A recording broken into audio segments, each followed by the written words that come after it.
عربی زبان میں مایوسی کے لیے دو لفظ استعمال کیے گئے ہیں، الیأس، القنوط۔ یأس کس کو کہتے ہیں اور قنوط کس کو کہتے ہیں؟ عربی زبان میں یئس، ییأس جب استعمال کیا جائے اس کا مطلب ہوتا ہے مایوس ہونا، کسی چیز سے نا امید ہونا۔ اس لیے امام راغب اصفہانی رحمۃ اللہ علیہ فرماتے ہیں جب انسان کے دل میں یہ بات آ جائے یہ چیز مجھے ملنی ہی نہیں، مایوس ہو جاتا ہے۔ اور امام ابن الجوزی رحمہ اللہ کہا کرتے تھے یأس اس مایوسی اور نا امیدی کو کہتے ہیں کہ ایک بندہ یہ طے کر لے اب تو اسباب بھی باقی نہیں رہے، اب یہ چیز تو ملنی ہی نہیں۔ عز بن عبد السلام رحمہ اللہ کہا کرتے تھے اللہ کی رحمت سے مایوس ہونے کا معنی ہے کہ اللہ کی رحمت کو چھوٹا سمجھنا اور اللہ ذوالجلال کی مغفرت کو معمولی سمجھنا کہ وہ چھوٹے گناہ تو معاف کر سکتا، اتنے زیادہ گناہ کیسے معاف ہوں گے، یہ بہت بڑا گناہ ہے۔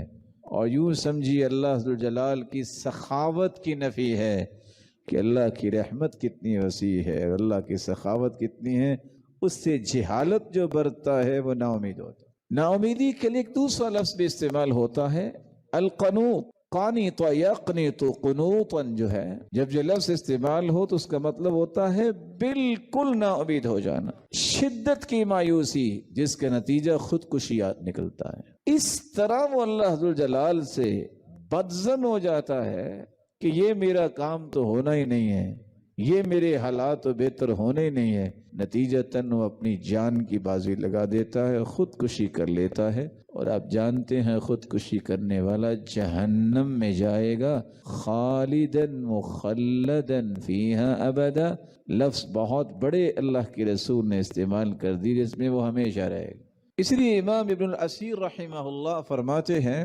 قنوط جو ہے یہ یأس سے بھی بڑی نا امیدی ہے، اور بعض علماء نے اس کی تعبیر کی ہے القنوط شدت الیأس من الخیر، خیر کی امید اس قدر توڑ بیٹھنا کہ یہ ممکن ہی نہیں ہے۔ یہ قنوط، یہ مایوسی، یہ نا امیدی ایسی ہے جو انسان کو کفر تک لے جاتی ہے، قتل تک لے جاتی ہے۔ اللہ ذوالجلال ہمیں محفوظ فرمائے۔ آپ اہل علم ہیں، یاد رکھیے گا کہ دو قسم کی نا امیدی یہ نکال دیں، باقی ہر قسم کی نا امیدی گناہ ہے، لیکن دو قسم کی نا امیدی آپ کے اندر بھی ہونی چاہیے۔ آپ سوچ رہے ہوں گے کہ نا امیدی تو گناہ ہے تو کیسے ہونی چاہیے؟ رسول اکرم صلی اللہ علیہ وسلم نے اس کے بارے میں رہنمائی کی ہے، سنن ابن ماجہ کی روایت۔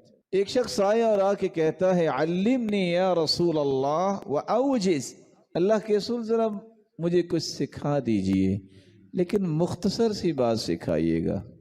قال اذا قمت فی صلاتک فصل صلاة مودع، اگر مختصر نصیحت چاہتے ہو تو نماز جب بھی پڑھو الوداعی نماز سمجھ کے پڑھو۔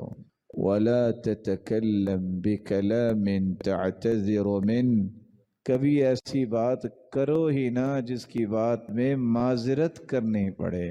وَأَجْمِعِ الْيَأْسَ عَمَّا فِي أَيْدِ النَّاسِ، جو لوگوں کے ہاتھوں میں ہے، ان کے پاس مال ہے، ان کے پاس کچھ اور صلاحیت ہے، اس سے ٹوٹلی مایوس ہو جاؤ کہ یہ نہیں دے سکتے، دینے والا وہ ہے۔ تو یہ مایوسی تو ہونی چاہیے۔ اسی کو کہتے نا مخلوق سے نہ ہونے کا اور اللہ سے سب کچھ ہونے کا یقین کر لینے سے انسان کی صحیح زندگی بنتی ہے۔ رسول اللہ صلی اللہ علیہ وسلم کے صحابی عمر رضی اللہ تعالی عنہ اس لیے جب خطبہ دیتے تو منبر پر یہ کہا کرتے تھے ان الطمع فقر وان اليأس غنى، جو شخص جتنا طمع کرتا ہے، طمع خور ہوتا ہے، اتنا فقیر ہوتا ہے، اور جو شخص لوگوں کے بارے میں مایوس جتنا ہوتا ہے کہ یہاں سے کچھ نہیں ملنا، اللہ نے دینا ہے، اللہ اتنا ہی اسے غنی کر دیتا ہے۔ رسول اللہ صلی اللہ علیہ وآلہ وسلم نے ایک دوسری چیز کی بھی رہنمائی دی ہے کہ انسان کو وہ بھی مایوسی ہونی چاہیے۔ کون سی مایوسی؟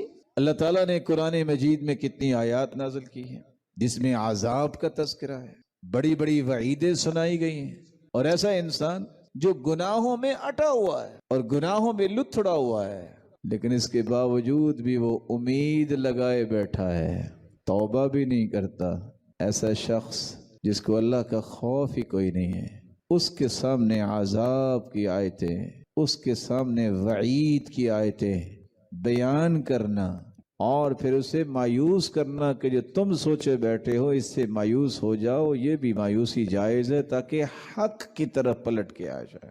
اللہ فرماتے ہیں اللہ نے اپنے پیغمبر کو مبشرن بنایا ہے، بشارتیں دینے والا جنت کی جو نیکیاں کرے گا، نذیرہ اور منذر بنایا ہے اللہ کے رسول کو جہنم سے ڈرانے والا جو گناہ کرے گا۔